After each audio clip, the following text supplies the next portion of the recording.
오늘 함께 나눌 하나님의 말씀은 출애굽기 20장 2절 말씀, 한 절 말씀입니다.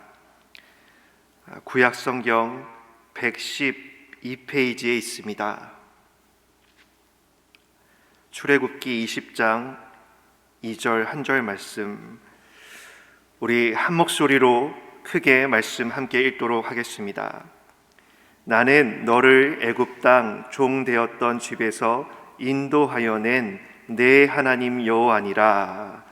아멘. 오늘 이 본문 말씀을 가지고 내 하나님 여호와니라 십계명의 설교의 제목으로 말씀을 나누도록 하겠습니다. 성도 여러분, 이스라엘 백성들이 애굽에 오랫동안 종살이를 했다가 다시 이스라엘을 돌아보신 그 하나님의 매우 놀라운 그 섭리 안에서, 그 능력 안에서 그 백성들이 참으로 10가지 재앙을 보고 또 어린 양의 피로 인한 구원을 경험했습니다. 그리고 이집트에서 나와서 또 광야의 길 가운데서도 하나님께서 일으켜주시는 너무나도 놀라운 광경들, 불기둥과 구름기둥을 경험했고 또 홍해가 갈라지는 정말 그러한 놀라운 일들을 다 직접 경험을 한 것입니다. 그런데 하나님께서 그런 그들을 바로 저 약속의 땅, 가나안 땅으로 들여보내주시는 것이 아니라 잠시 시내 광야, 시내 산에서 그들이 꽤 오랜 시간 머물게 되는 것이죠. 그런데 거기에서 하나님은 이 이스라엘 백성들에게 오늘 이 본문 말씀을 시작으로 10가지의 말씀들, 계명을 주시는 것입니다. 그러므로 이 10계명을 우리가 배우고자 할 때에, 알아가고자 할 때에 참 중요한 것은 하나님께서 이 10계명을 어떤 의미로 주셨는가, 또 이스라엘 백성들은 이 말씀을 어떤 의미로 받아들이게 되었는가. 이스라엘 백성이 지금 하나님의 구원을 경험하고 난 이후에 그들이 그러한 위치에서 지금 이 말씀을 받고 있다라는 게 굉장히 중요한 사실이다라는 것을 말씀드리고 싶습니다. 쉽게 말해서 선물을 우리가 받을 때 선물 자체의 내용물도 참 중요합니다. 그런데 그러한 선물을 주는 분께서 어떠한 의미로 이 선물을 주었는가, 또 이 선물을 받는 자로 하여금 어떠한 의미로 이 선물을 받게끔 하시는가라는 것을 아는 것이 참 의미가 있듯이 십계명의 말씀도 그러하다라는 것입니다. 그 의미에 대해서 우리가 지난주에 2가지를 살펴봤습니다. 첫 번째로는 십계명은 잃어버린 교회의 자산이다라는 것을 살펴보았습니다. 특별히 우리의 개혁자들 가운데 칼빈, 그리고 칼빈이 예배를 드릴 때 예배의 그 순서 가운데 함께 십계명을 노래로 만들어서 함께 고백했던 그러한 것을 예배의 순서로 넣은 것을 보면서 십계명은 오늘날 우리가 잃어버린, 현대교회가 잃어버린 교회의 자산이다라는 의미를 말씀드렸고, 두 번째로는 십계명은 우리를 억압하는 그러한 말씀이 아니라 우리에게 참 자유를 주는, 참 기쁨을 주는 자유의 헌장이다, 자유의 규범이다라는 그러한 의미가 있다라는 것을 우리의 교단과 아주 가까운 신학자의 말을 빌어서 제가 그 의미를 설명해 드렸습니다. 이것이 하나님께서 우리에게 주신 십계명에 대한 그러한 의미가 되는 것입니다. 오늘도 역시 서론에 해당되는 부분을 제가 말씀드릴 터인데, 제가 이렇게 십계명의 내용을 바로 들어가지 않고 뜸을 들이면서 이 의미에 대해서 계속적으로 살펴보는 것은 이 부분이 참 중요하다라는 것이죠. 십계명 하나하나를 살펴보는 것만큼이나 이 의미를 우리가 함께 살펴보는 것이 참으로 의미가 있고 가치가 있다라는 것입니다.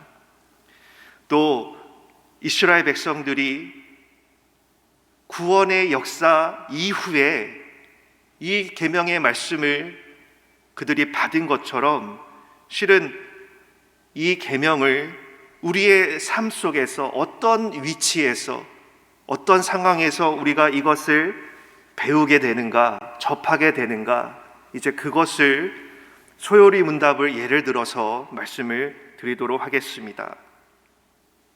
한번 같이 생각해 봤으면 좋겠습니다. 저와 함께 소요리 문답을 배운 적은 없지만 이것이 전체적으로 어떠한 틀을 갖고 있는지를 제가 아주 쉽게 말씀을 드리도록 하겠습니다.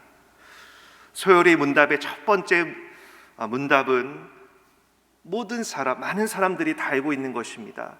사람의 가장 주된 목적은 무엇인가? 라고 질문을 하고 있죠. 이것에 대한 답은 하나님을 영화롭게 하는 것과 하나님을 영원토록 즐거워하는 것이다 라고 다들 알고 계실 것입니다.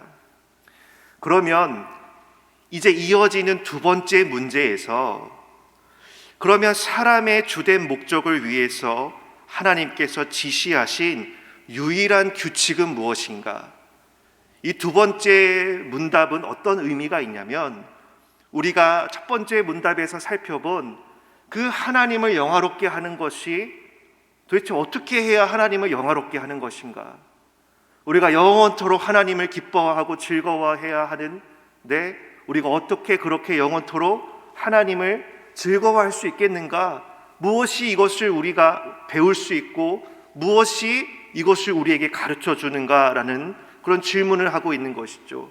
그거의 답은 바로 구약과 신약 하나님의 말씀 66권 성경이다라고 그렇게 답을 하고 있는 것입니다.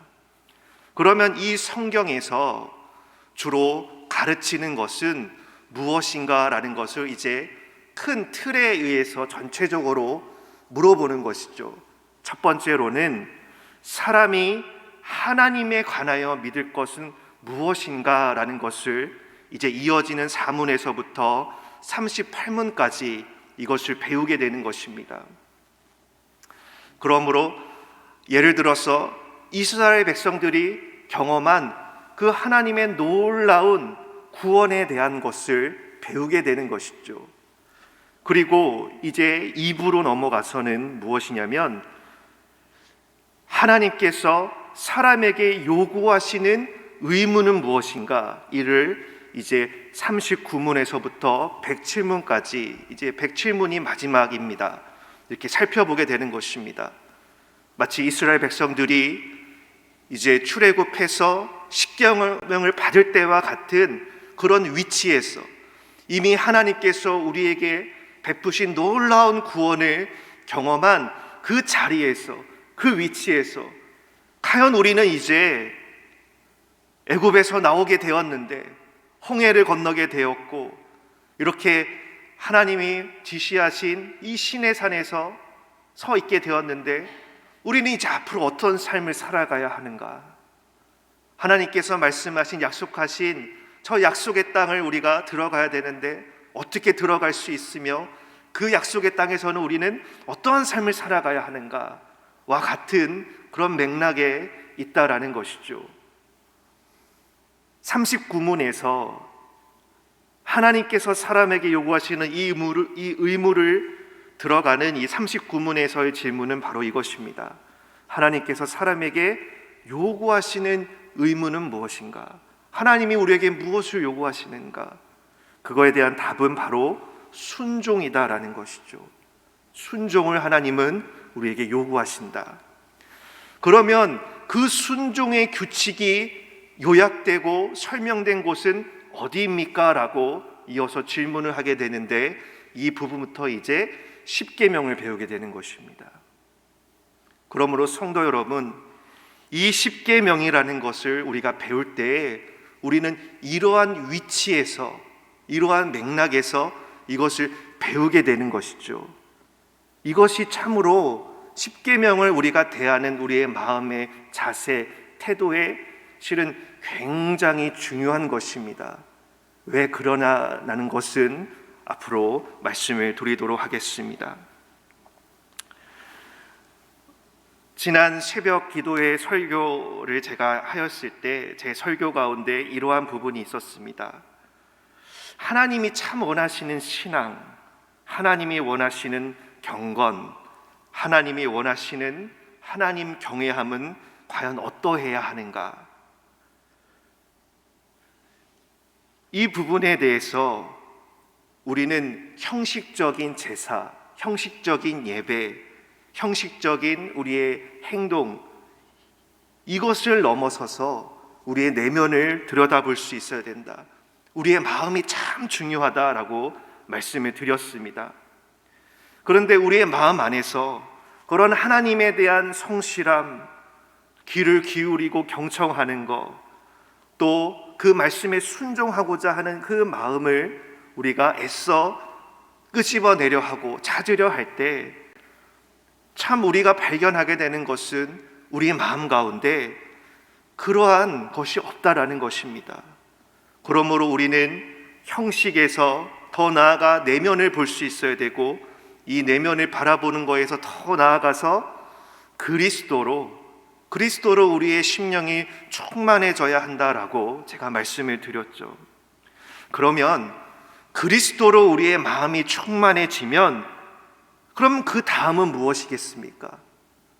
그리스도로 충만한 우리의 마음이 되었으면 우리는 이제 어떠한 삶을 살아가야 하는 것입니까? 이것도 같은 맥락의 말씀인 것입니다. 바로 순종의 삶을 우리가 살아가야 한다라는 것이죠. 그런데 그 순종의 삶을 무엇이 우리에게 가르치고 있는 것입니까? 바로 십계명이 그것을 우리에게 가르친다라는 것입니다. 그러므로 이 십계명이 우리로 하여금 이러한 것을 우리에게 가르쳐 주는데, 그러면 여기에서 우리가 분명하게 알아야 하는 것은 십계명이라고 하는 것은, 율법이라고 하는 것은 이러한 용도가 있구나, 이러한 역할을 하고 있구나라는 것을 우리가 잘 알아야 한다라는 것입니다. 지난번에 은혜의 방편을 말씀드리면서 은혜의 방편에는 말씀과 성례와 기도가 있다라고 말씀을 드렸습니다. 그런데 그 은혜의 방편 안에 말씀 부분에 있어서 실은 더 살펴봐야 하는 부분이 바로 이것입니다. 무엇이냐면 그 말씀 안에서 우리가 배워야 하는 것은 바로 율법과 복음이다라는 것이죠.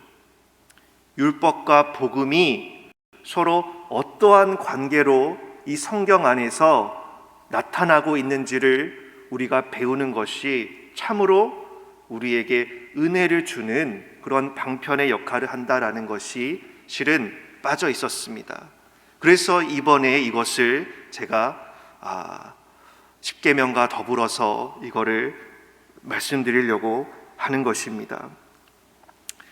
자, 이제 말씀드리고자 하는 것은 율법에는 이러한 용도가 있다, 이러한 역할을 우리에게 가르쳐 준다라는 것을 이제 설명을 드리는 부분인 것이죠. 하나님의 말씀 안에는 두 가지 율법이 있고 복음이 있습니다. 율법과 복음을 구분하는 것은 아주 매우 중요한 것이죠. 그런데 이것을 어떻게 구분하는가가 실은 신학적으로 굉장히 중요한 문제입니다. 왜냐하면 어떠한 사람들은 쉽게 구약은 다 율법이고 신약은 다 복음이야 라고 생각하기 때문에 그렇습니다. 그러나 바른 가르침은 뭐냐면 구약에도 율법과 복음이 함께 있고 신약에도 율법과 복음이 함께 있다라는 것입니다. 그러면 율법은 무엇입니까? 율법은 명령이나 금령의 형태로 된 것, 무엇을 하라, 무엇을 하지 말라, 이런 형태로 된 하나님의 뜻 전체가 포함이 되는 것이죠. 이것이 구약과 신약에 다 있는 것입니다. 그러면 복음은 무엇입니까? 복음은 역시도 구약에도 있고 신약에도 있는데, 죄인인 인간이 어떻게 하나님과 화목해질 수 있는가, 이것을 위해서 하나님이 어떠한 사역을 우리에게 일으키셨는가라는 것을 말하는 부분이 다 복음에 포함이 되는 것입니다. 그리스도 예수 안에서 하나님의 구속하시는 그 사랑에 속한 모든 것이 다 복음에 속한 것이죠. 그러므로 얼마든지 우리는 구약에서도 복음을 찾아볼 수 있는 것입니다. 또한 신약에서도 우리는 율법을 찾아볼 수 있는 것이죠. 이 율법과 복음이라는 두 구성 요소는 각각 모두 은혜의 큰 계획 안에서 고유한 역할을 하고 있다는 것입니다. 율법이 하는 역할이 있고 복음이 하고 있는 역할이 있다라는 것이죠. 그러면 율법은 어떠한 역할을 우리에게 하고 있는 것입니까? 율법은 쉽게 말해서 인간의 마음속에 죄를 상기시킵니다. 그리고 회개를 일깨우는 그러한 역할을 감당하고 있는 것입니다. 그러면 복음은 무엇입니까? 복음은 예수 그리스도를 믿는 구원의 믿음을 일깨우는 것을 그 목표로 하고 있는 것이죠. 율법은 우리의 마음속에 죄를 상기시키고 회개를 일으키는 그러한 역할을, 복음은 예수 그리스도를 믿는 구원의 믿음을 일깨우는 그 역할을 각각 맡고 있다라는 것이죠. 그래서 크게 보면 율법의 사역과 복음의 사역은, 율법은 이 복음 사역에 어떻게 보면 예비적인 역할을 감당하고 있다라고 우리는 볼 수 있는 것입니다. 그러므로 율법과 복음 이 두 개 모두 이것이 매우 다르고 상반되고 정반대의 역할을 한다라기보다는 우리를 구원하시는 하나님의 크신 구원의 경륜, 은혜의 경륜 안에서 율법은 예비적인 역할, 복음은 이제 실질적인 역할을 하고 있다라고 볼 수 있는 것이죠. 이렇게 우리가 율법과 복음에 대한 이런 인식을 갖는 게 참 중요합니다. 왜 그러냐면 이 부분에 있어서 율법이 지닌 정죄의 기능, 이것을 지나치게 너무나 강조하게 되면 어떻게 되겠습니까? 율법과 복음이 지나치게 대조되는 것으로 파악을 하게 되면 이제 율법을 좀 소홀히 하게 되고 버리게 되는 그러한 일들이 나타나는 것이죠. 실제로 초대교회와 또 현대교회 가운데서 그렇게 이것을 주장하는 많은 사람들이 있습니다. 초대교회에서는 아마 생소하실 것입니다. 마르시온이라는 그런 이단이 등장해서 이제 율법 폐기주의를 그가 주장했습니다. 율법은 이제 아무런 역할을 하지 않는다라고 주장을 한 것이죠. 그래서 이러한 우리가 율법과 복음에 대한 이러한 인식을 갖고 있게 될 때 율법과 복음은 대조적이고 서로를 배격하고 있고 대립하고 있다, 이렇게만 우리가 이것을 알게 되면 사실 그 누군들 내가 더 이상 율법을 알아서 뭐 하겠어, 십계명 내가 더 알아서 뭐 하겠어, 이미 예수님께서 다 이루시고 다 성취하신 것인데 내가 구태여 그걸 더 알아서 무엇하겠어 라고 하지 않겠습니까? 그런데 이러한 부분에 있어서 중심을 잡아야 할 필요가 있다는 것이죠. 그 마르시온이라는 이단과 더불어서 세대주의라는 그러한 신학적인 견해가 있는데 이건 역시도 매우 교회를 병들게 만드는 것입니다. 이 세대주의자들도 율법과 복음을 철저하게 대립적인 개념으로만 파악을 합니다. 그래서 이전 세대 이스라엘은 다 율법 아래 있는 그런 세대였고, 현 세대 교회는 다 복음 아래 있기 때문에 이제 율법으로부터 완전히 자유롭게 되어졌다라고 주장을 하고 있는 것이죠. 그래서 율법이 더 이상 아무런 기능을 발휘하지 않는다라고 이렇게 세대주의자들이 가르치면서 마르시온과 더불어 율법 폐기주의를 가르치고 있는 것이죠. 초대교회의 마르시온이라는 이단이 현 세대의 세대주의로 다시 나타난 것입니다. 그러면 무엇이 맞는 것입니까? 라고 우리가 질문을 하면, 아까 말씀드린 대로 율법과 복음은 그저 대립만 되고 서로를 배격하기만 하고 반대되는 것이 아니라, 큰 하나님의 구원의 경륜에서 보면 율법은 예비적인 부분을 갖고 있고, 이것을 통해서 우리는 복음으로 나아가게 된다라는 것입니다.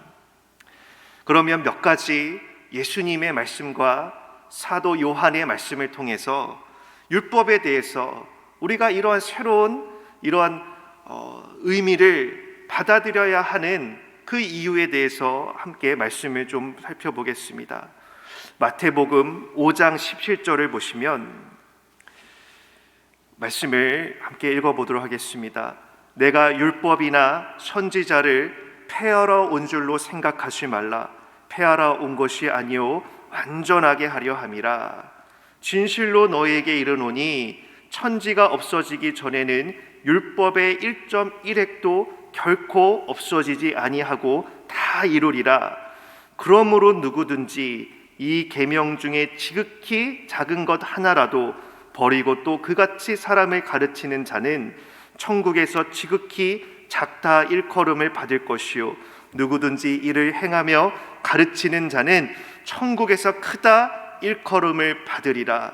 내가 너희에게 이르노니 너희의 의가 서기관과 바리새인보다 더 낫지 못하면 결코 천국에 들어가지 못하리라.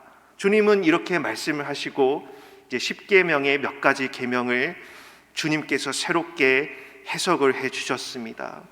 또 이와 더불어서 요한 1서 말씀을 함께 보면 1절에서 3절까지의 말씀을 함께 보겠습니다.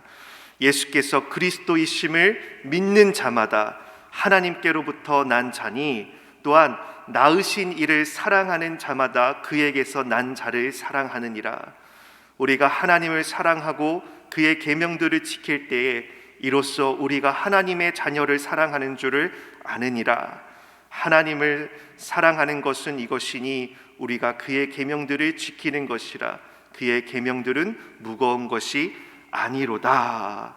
라고 예수님도 그렇고 사도 요한도 그렇고 율법과 복음에 있어서 이 율법을 지나치게 정죄의 기능만 하는 것으로 보지 않으시고 무엇인가 율법에 우리가 지킬 만한 것이 있다라고 말씀하고 있다라는 것입니다. 그래서 그러면 우리가 어떠한 부분에 있어서 실은 이 율법과 복음이 서로 대치가 되고 서로를 배격하는 것으로 우리가 알고 배웠는가라는 것을 다시 한번 제가 말씀을 드리면, 마치 구원이라는 이 단어가 성경에서 쓰일 때 우리에게 칭의의 구원을 말하기도 하고 또 때로는 성화의 구원을 말하는 것처럼 이 율법도 항상 같은 맥락과 의미로 사용되는 것은 아니라는 것입니다. 성경이 이 율법과 복음을 서로 대치하고 있는 것으로 말할 때는 이 부분에서, 이 맥락에서 말을 하는 것이죠. 무엇이냐면 바로 행위 언약에서 이것을 가르칠 때, 행위 언약에서 이것을 율법과 복음을 바라보았을 때 율법과 복음은 서로를 반대하고 대치한다라는 것을 우리는 배우게 되었던 것입니다. 행위 언약이라는 것이 무엇입니까? 행위 언약은 영생의 선물을 율법의 성취를 조건으로 우리에게 한 그 언약입니다. 그런데 인간은 이 조건을 충족시키는데, 행위 언약의 조건을 충족시키는데 다 실패했습니다. 아담과 하와 또 그의 자손 모두가, 우리 모두가 이 행위 언약으로서는, 이 안에서는 율법에 대해서 우리가 하나도 지킬 수 없는 그러한 자임을, 한마디로 무능한 존재임을 우리가 다 배우고 알고 깨닫게 된 것이죠. 그 결과 어떻게 되었습니까? 우리는 성경에서 모두 다 본질상 진노 아래, 하나님의 저주 아래 우리가 다 속해 있다라고 선언이 된 것입니다. 이것이 어떠한 맥락 안에서 선언이 되었다는 것입니까? 행위의 언약 안에서. 성경이 행위 언약을 말씀하고 있을 때 이 율법은 그저 우리를 정죄할 수밖에 없는, 정죄하기만 하는 그러한 역할을 하고 있다라고 우리가 배웠던 것이죠. 이 행위 언약에 있어서 인간이 절대로 율법을 지킬 수 없다라는 것입니다. 왜냐하면 이 율법은 더 이상 죄인을 의롭게 할 수 없고 계속해서 그를 정죄할 수 있기 때문에 그렇다라는 것이죠. 그래서 이러한 특별한 의미에서, 즉 행위 언약의 율법이다라는 그 의미에서는 이제 율법은 정죄하는 능력을 갖고 있고 우리를 그렇게 계속해서 죄인으로서 드러나게 할 뿐이다라는 것입니다. 이러한 부분에 있어서 우리는 예수 그리스도께서 우리를 어떻게 하신 것입니까? 그리스도 안에서 우리를 자유케 하신 것이죠. 참으로 이 부분에 있어서 우리는 이 행위 언약의 율법을 우리가 지켜야 한다, 그것으로 우리가 의를 얻어야 된다라는 것으로부터 우리는 자유케 된 것입니다. 하나님의 진노, 저주, 행위 언약에 속해 있는 모든 하나님의 진노, 저주로부터 우리는 자유하게 된 것입니다. 율법에 대해서 이러한 관점, 행위 언약의 관점으로 특별히 가르칠 때 율법과 복음은 배타적인 것이죠. 왜냐하면 은혜의 복음은 무조건적인 선택을 우리에게 가르치기 때문에 그런 것입니다. 그러므로 이 행위 언약에서 작용하는 율법을 우리는 주로 배웠고 알고 있을 것입니다.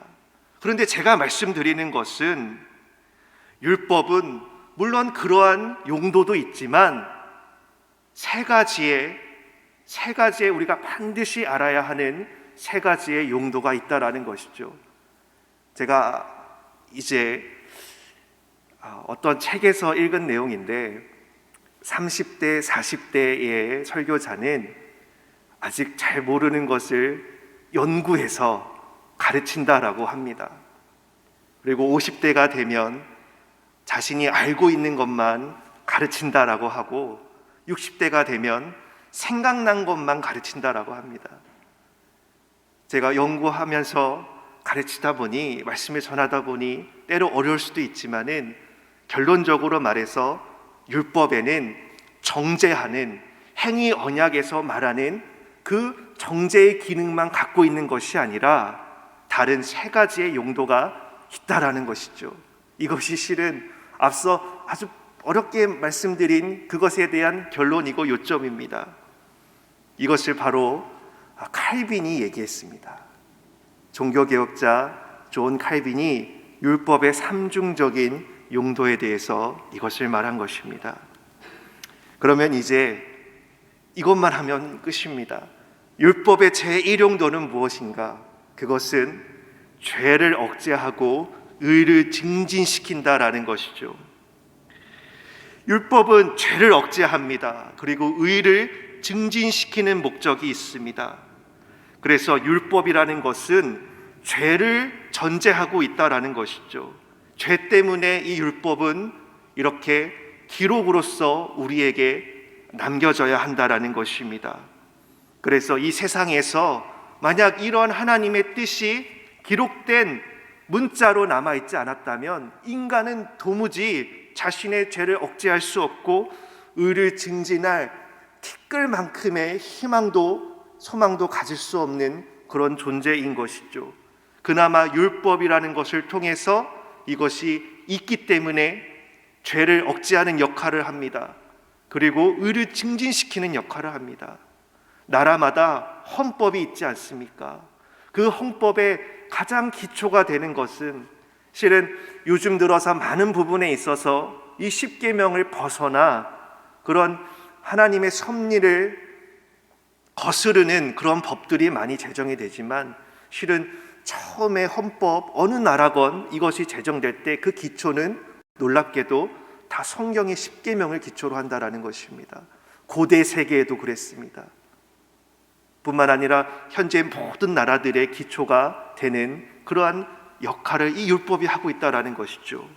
두 번째로는 이 제2 용도는 우리가 잘 알고 있는 것입니다. 죄를 깨닫게 하고 스스로 자신을 어찌할 수 없음을 깨닫고 그리스도에게 눈을 돌리도록 하는, 예전 성경 버전으로는 몽학 선생이라 하고 개역개정에서는 초등교사라고 하는 그 역할을 하고 있다라는 것이죠. 우리가 주로 율법을 다루고 사도 바울의 말씀을 다룰 때는 이 부분에 입각해서 우리가 많이 듣고 배웠을 것입니다. 그런데 개혁자들이 가장 강조하고 존 칼빈도 가장 살펴봤던, 율법에서 가장 살펴봤던 부분은 제3의 용도입니다. 율법의 제3 용도는 무엇이냐면 바로 삶의 규범으로서 거룩을 추구하고 사랑하며 즐거운 마음으로 율법을 따르도록 한다라는 것이죠. 율법은 우리 신자들의 규범으로서의 그런 용도다라는 것입니다. 율법은 신자들의 삶의 규범으로서 신자들에게 의무를 확인시켜주고 생명과 구원의 길이 어떤 것이다라는 것을 우리에게 밝히 보여준다라는 것이죠. 앞서 말씀드린 마르시온이라는 이단, 그리고 세대주의자들은, 그리고 오늘날의 구원파 같은 사람들은 율법 폐기론자들이라고 우리가 지칭을 하는데, 이 같은 제3의 용도를 철저하게 부인하고 있습니다. 그래서 때로는 구원파의 유튜브, 저도 들어본 적은 없지만 유튜브를 통해서 구원파에 속한 그런 사람의 설교를 들으면 매우 복음적이다, 은혜가 있다라고 들릴 수도 있습니다. 왜냐하면 이 제3의 용도를 철저하게 폐기되었다라고 하면서 우리에게는 더 이상 어떠한 의무도 없다라고 가르치기 때문에 한편으로는 그게 매우 좋게 들릴 수도 있다라는 것이죠. 그래서 실제로 제 동기 목사님의 그 장인 어른께서 즐겨 듣던 유튜브의 설교가 실은 알고 봤더니 구원파의 설교였다라고 이야기를 했고, 그래서 찾아가서 설득을 해서 그것이 잘못됐다라는 것을 매우 오랜 시간 가르치고 설득해서 겨우 그 말씀을 더 이상 듣지 않도록 이렇게 했다라고 합니다. 어떻게 보면은 우리가 제3의 용도를 잘 모르면 구원파가 말하는 설교의 내용이 굉장히 우리에게 좋게 들릴 수 있다라는 것이죠. 개혁자들은 이 세 번째 용도에 매우 집중을 했습니다. 물론 두 번째 용도였던 그 율법을 통하여 죄를 깨닫고 그리스도께로 나아간다라는 것을 무시한 건 아닙니다. 그것을 기반으로 해서 더 나아가서 제3의 용도를 주의 깊게 살펴본 것이죠. 그래서 이것은 성화의 교리와 관련돼서 율법을 그들이 살펴본 것입니다.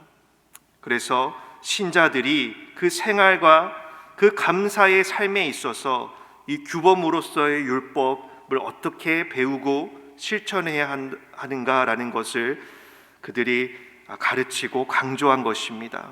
이러한 흔적들이 지난주에 말씀드린 것과 같이 이 소요리 문답에 남아있고, 칼빈의 기독교 강요에 남아있고, 칼빈의 예배 모범에 나와 있습니다. 그러므로 성도 여러분, 십계명을 들어가기에 앞서서 율법이라는 것이 이제 우리의 마음이 예수 그리스도로 충만하고 이것이 우리가 새롭게 되었을 때 과연 어떠한 순종의 삶을 살아가야 하는 것인가라는 것을 우리에게 알려주는 그러한 용도가 있구나라는 것을 우리가 함께 깨닫고 이거에 대해서 이제 앞으로 하나하나 살펴봤으면 좋겠습니다. 기도하겠습니다. 하나님 아버지, 우리 종교개혁자들과 또 오늘날의 우리 교단의 신학자들이 윤리가 실종이 되고 도덕이 많이 무너진 이 시대 가운데서 과연 교회가 어떠한 그러한 모범을 보일 수 있을까라는 그러한 질문을 하면서 실은 우리 한국교회가 참 잃어버린 그런 자산이다라고 할 수 있는 이 십계명에 대한 그런 언급을 하곤 합니다. 그러나 정작 십계명에 대해서 우리가 듣거나 배우거나 하는 기회가 많지 않은 것 같습니다. 하나님께서 이 수요 예배 시간을 사용하여 주셔서 존 칼빈이 말한 이 제3의 용도로서의 십계명을 우리가 잘 배울 수 있도록, 그리하여서 우리의 삶 가운데 하나님께 어떠한 순종의 삶을 살아가야 하는지를 잘 깨닫고 배울 수 있는 그러한 우리 모든 생명생교회 지체들이 될 수 있도록 역사하여 주시옵소서. 감사드리며 예수님 이름으로 함께 기도합니다. 아멘.